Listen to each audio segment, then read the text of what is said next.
When I first started and I fell into spirituality, I went there through energy healing. I'm an energy healer, and that's just my gift. Everybody has a different gift. Some are medium, some are just extremely compassionate. Everybody expresses love in different ways, but that's just how I started. And like everybody else, I was like, wow, this is a new world for me, and I was at a pretty low point in my life, and I felt something that could, feel that emptiness inside me. I think a lot of us, get into that path through that kind of emptiness they feel, and they're looking for something more. Some of us are lucky to have this connection since our early childhood, and I think that's really a chance, because I was raised Catholic, so I kind of became rigid, and I turned my back on God because there was so many nonsense in the Catholic teachings, and as a young child, I feel like everybody, feels the truth, and I certainly didn't feel that a lot of what I was taught was the truth. So I turned my back for a long time. Then I came back to spiritual. I was very excited, and I think I was attracted at first by the magic, the magic. I wanted to, have vision, experience like higher vibration, and I've experienced all kind that, that just defy the mundane, because I think I was just didn't like the world the way it is. It's just too much suffering. And I feel I still have hard time today relating to what's going on in the world, And there was this one girl who died in Charlottesville, and I think the last quote on the social media was, if you're not feeling frustrated right now, you're not paying attention.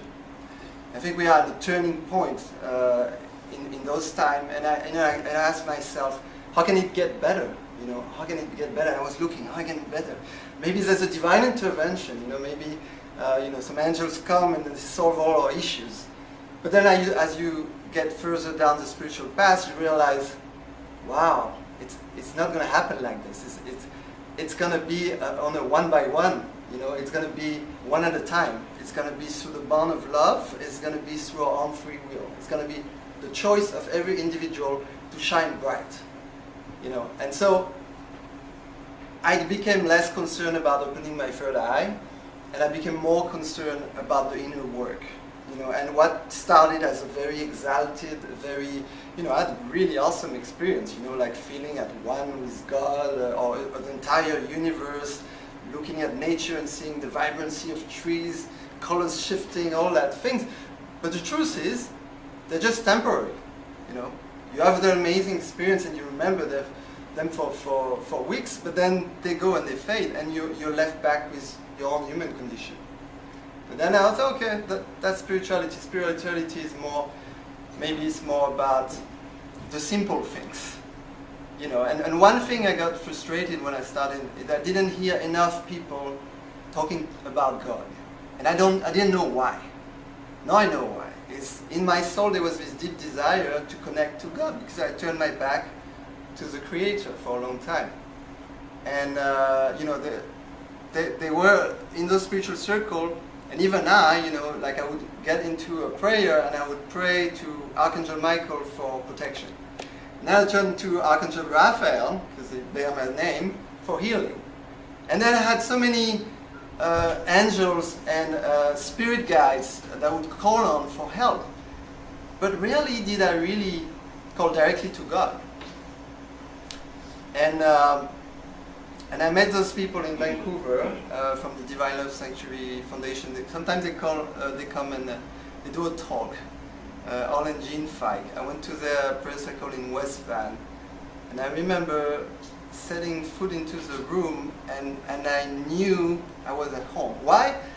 Because I felt so much love in my heart for whatever reason, but also towards the people. Like all the people had this connection and this love, right? And it felt like family straight away. And their focus is on praying to God, and they keep it simple. And so, because of the love, not because what they told me, because of the love I felt, I decided to give it a try. And since then, That's what I believe in. It's like we can talk and explain to you every single secret of the universe. But if you're not open to that particular belief because you're on a different path, and God knows that all of us have many paths, maybe my word's going to drop dead, you know. And some of us they're going to resonate, and some of us not going to resonate. But there is one language that always goes through the barrier, and that's love. And why? It's because it's not speaking to your mind, it's speaking to your soul.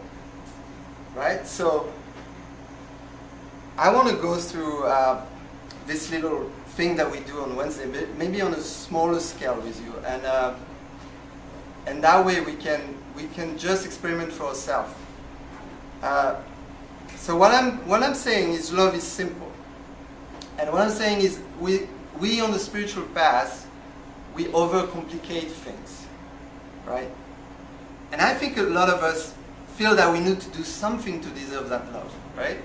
And I thought about it, and you know, maybe it's to do with childhood and the father figure. Like you don't trust your parents, maybe, or the grown-ups, because they say they do something and then they do something else, or they're smarter than you, so they keep, you know, outsmart you, and so you don't trust. Like something of authorities, maybe something that started like your parents, you love so much, and at some point they disappoint you. Same with our Father, this God we believe in, and then very early on we believe in because we believe everything until we prove the contrary, and then something happened, and we are not explain really how it works, how the universe works, all this karma and everything, and we blame it on God. Oh, that's I don't trust. And so we think we have to do things to deserve love. Things we have to make an effort to deserve love, right? Because we don't feel we're worthy. You know, like we are not used to have this perfect human being or God give us love unconditionally. We're not used to unconditional love. And there's a quote by Rumi, and Rumi says, "You need not to seek for love. You only need to remove the barriers you have built against it."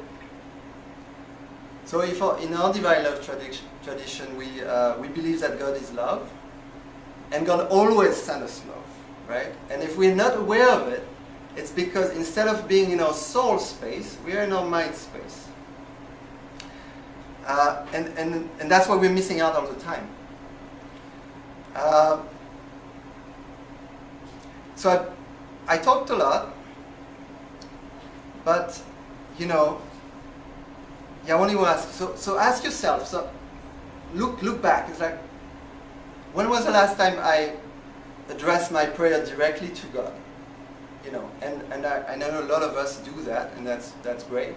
But some of us might not do that. And then ask yourself, if God created love, you know, God created love, is the inventor of love as we know it. He has created higher degrees of love that we don't know it because we're not there yet. Why won't we come to Him when we need help, assistance, support, comfort? It doesn't make sense. And in fact, God wants the prayer addressed to Him directly. He wants us to pray to Him directly. And the angel that works for Him, God's angel, also wants that. Because they work based on the will of the Father. So the moment you pray to God, you get all of God's angel to help you. Because they are serving Him. Right? Or her. Or source. You know, I use that word God, but you might have a different word.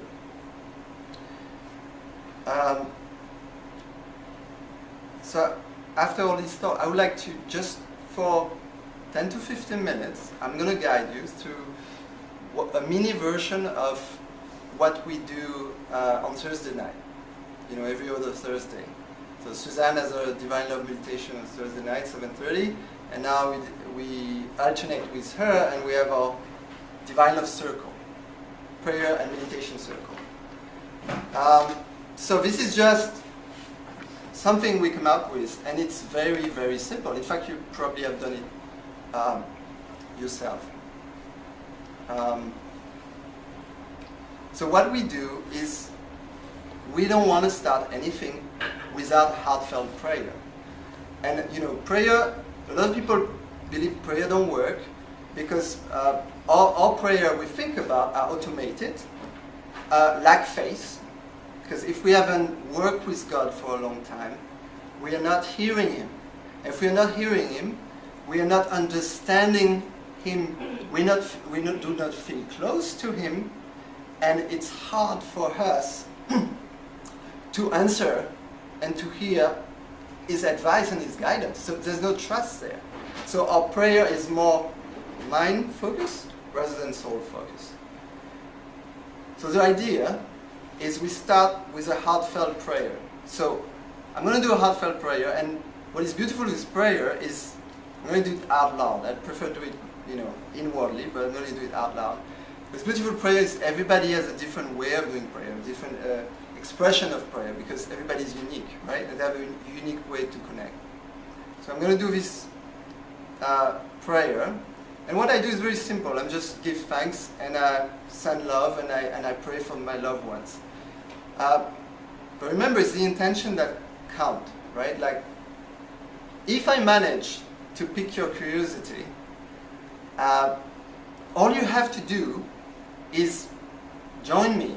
Inwardly say your little prayer for your loved ones, and whatever you think as a prayer. So it has to be heartfelt, remember. So don't overcomplicate it. Let it flow. And then we're just going to go in silence for 5 to 10 minutes. And that silence is where everything happens. That silence is where you hear the response. But this time, really believe and have this intensity of longing. We call it soul longings. That you're going to get a response, and God is hearing you. So we're going to try, and then maybe we're going to reconvene. I'm going to do it in silence. No music. So everybody, sit comfortably. I'll turn lights on. Yeah, probably. So sit yourself comfortably. We like to have our feet grounded on the floor. Spine straight. Breathe comfortably. Maybe you want your hands on your knees or something comfortable. And now this is a time where the mind has to get out of the process. And then you have to find a way to connect to your soul. And I always say, soul is something you have to define for yourself. It's this heart-centered space. So a simple trick I usually do is, if I feel my consciousness in my head, I drop my consciousness in my heart. Simple, it works for me. Then at that point I'm feeling. So I don't want to speak really, I'm feeling. And usually I feel a response. And remember, spirituality is simple, love is simple. God doesn't talk to you in words. God's angel talks to you in words. God doesn't have a body. He has a presence, and that presence talks to your soul. And that soul, you have one too. So, God has a soul, you have a soul, those two talk together. There's no language, there's no English, everything. It's just all through the word of perception, feeling. It is not intense, it is not a crazy electrifying experience unless it's a big healing, like a miracle. Rarely happens, needs a long time of faith and devotion before that happens. It's very subtle, it's very gentle, and it has this peace. Sometimes it has this joy in it. And it's the purest thing. It's the highest vibration in the universe. The purest thing you can feel.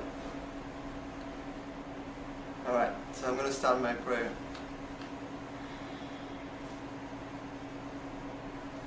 Dear Father,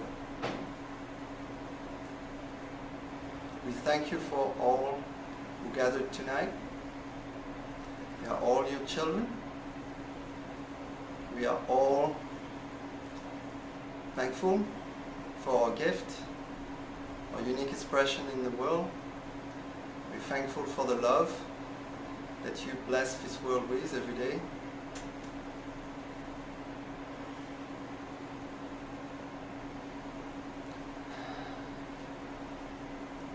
We ask that you fill our soul with your divine essence. We ask that you give our soul an inflowing of your divine love.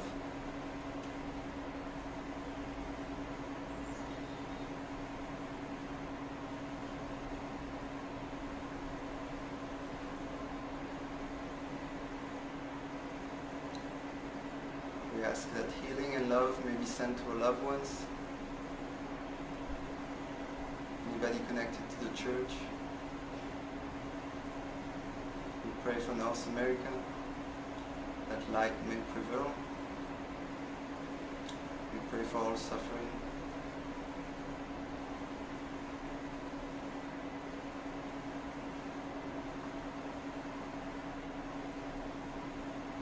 We give thanks. Now we're just gonna listen 5 to 10 minutes.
guides and celestial angels that help us in the process.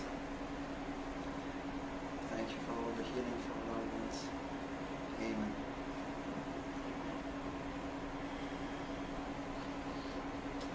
Take your time.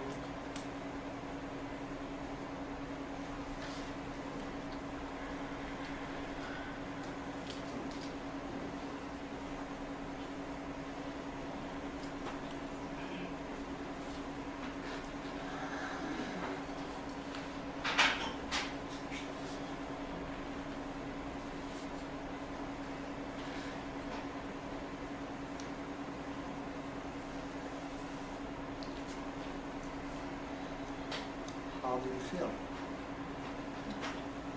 Great. It's lighter, right? You felt that?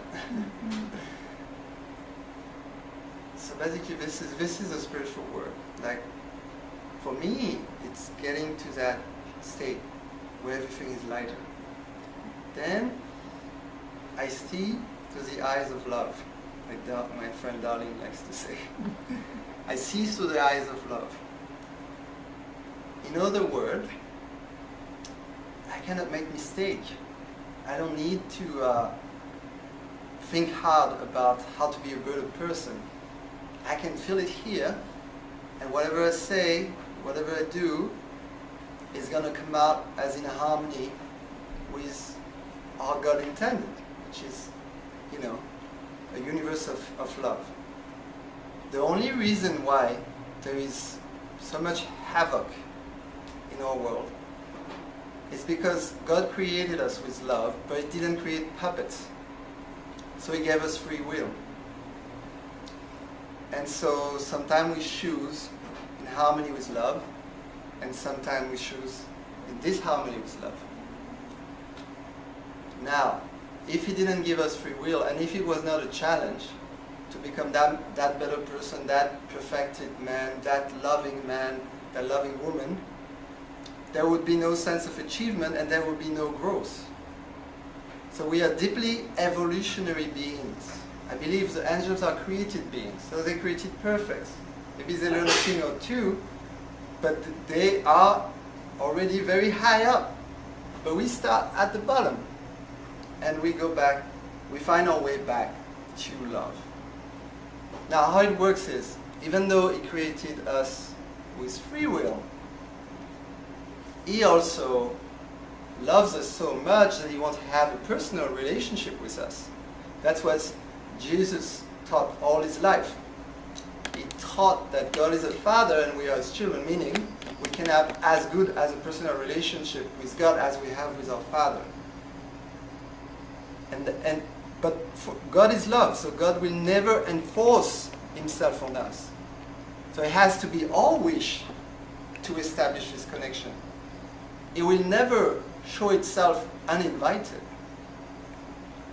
And so I'm going to say a few things about divine love, and they are, for me, they are facts that I've learned to be true for myself. And you don't have to believe, or this is just what I learned through my journey. The first fact is, divine love is the only thing that can clear away what we call sin in the Catholic Church. Something you're not proud of. And that will keep looping in your mind, and you will remember it because you're not proud of it, you feel ashamed. Divine love is the only thing that can clear those things away.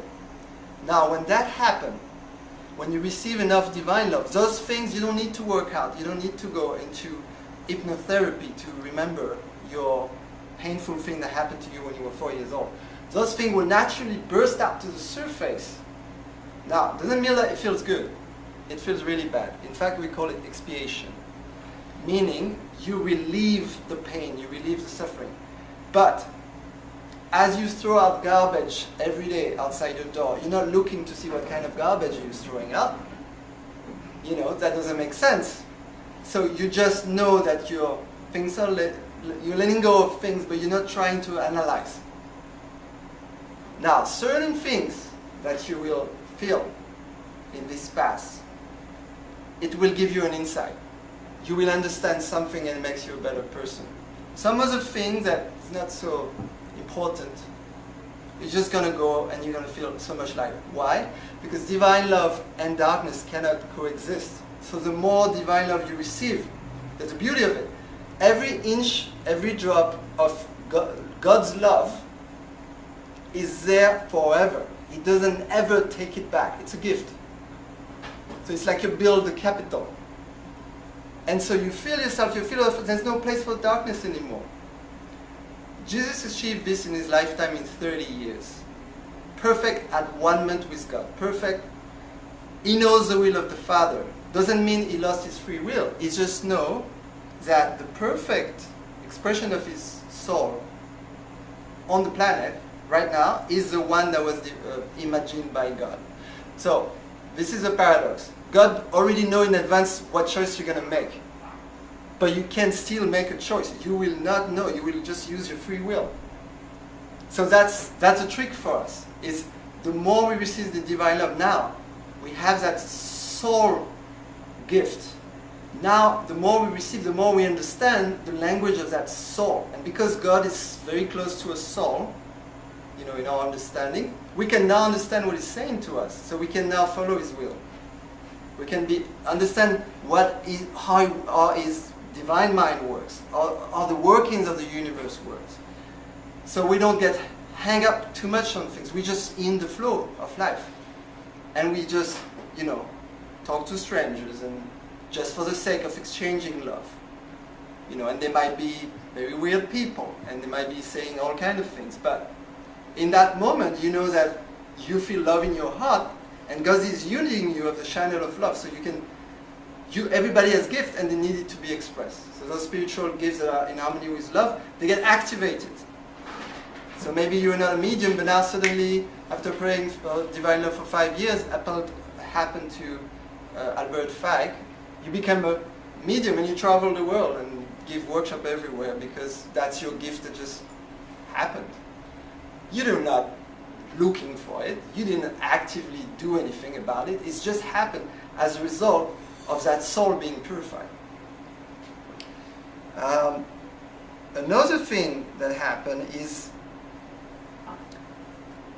we all have a guide, and it's more like an energy. And in religion they call it the Holy Spirit. In New Age term, it might be the I Am Presence. I don't think it's the higher self. It's higher than that. And that spirit is only concerned with you when you show you want a connection with God. That spirit only role is to embody God in manifestation. Meaning, God's love is sent to that spirit sends love to you. That's how you receive the divine love. Through the ministry of the Holy Spirit, they call it. And so, that's great. It means everybody is looked after, even somebody that is completely lost. But they always have this soul yearning, and sooner or later, as you all know, they're going to answer the call.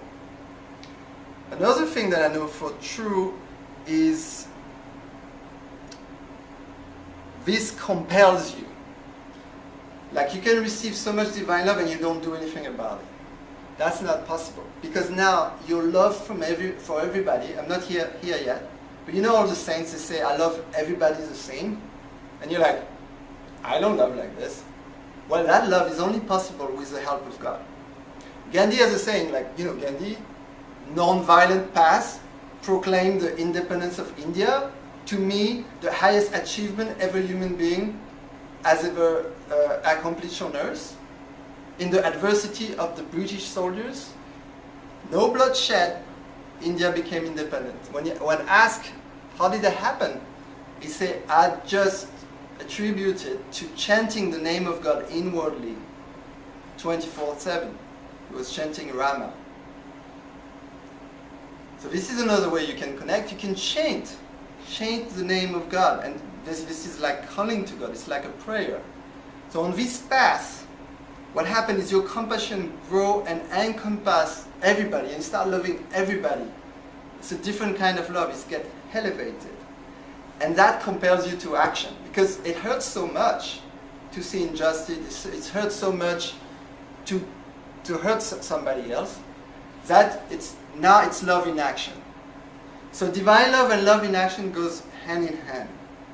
And through the introspection, through feeling your soul, you understand more God, so your faith grows. I could never understand other saints had so much love for God. I know because they've been praying. So the number one catalyst there is prayer. That divine love comes and you can have an infinite amount of divine love and your soul will ever expand. And you know, in the angels they call it watching human become into God. And it's very entertaining for them because it's like a miracle. And that is possible because the creator of the universe loved us so much that he decided that we could go beyond human creation boundaries.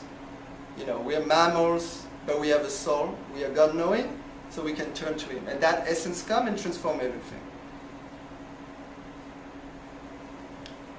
So, all it takes is, I started with 5-10 minutes of silent prayer, not knowing really what I'm doing, you know, in the morning. And then I extended it, and now I do 20 minutes every morning. That simple. No extra curriculum. And then, of course, something very precious is praying as a group.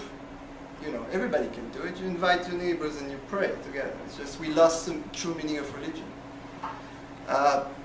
And by the way, I'm not saying we should have a religion. I'm saying we lost the true meaning of spirituality, which for me is God is love and everything is simple.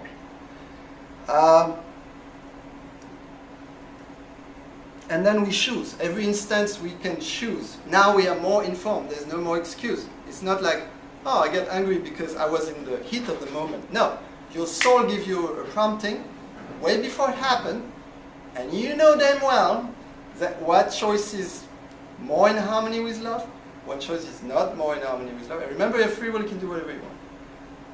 The only thing is, we have to make, now we are knowing what to do because we're informed by that lightness, we have to make always the highest choice. And sometimes it's very, very hard. You're like, okay, I can please that person, displease that person, but I please myself, so I'll displease that person. No. It has to make sense, of course. Logic is not overlooked. But if you displease that person, why not sacrifice a little bit and please everybody? That's, in the long run, you will bear more fruit.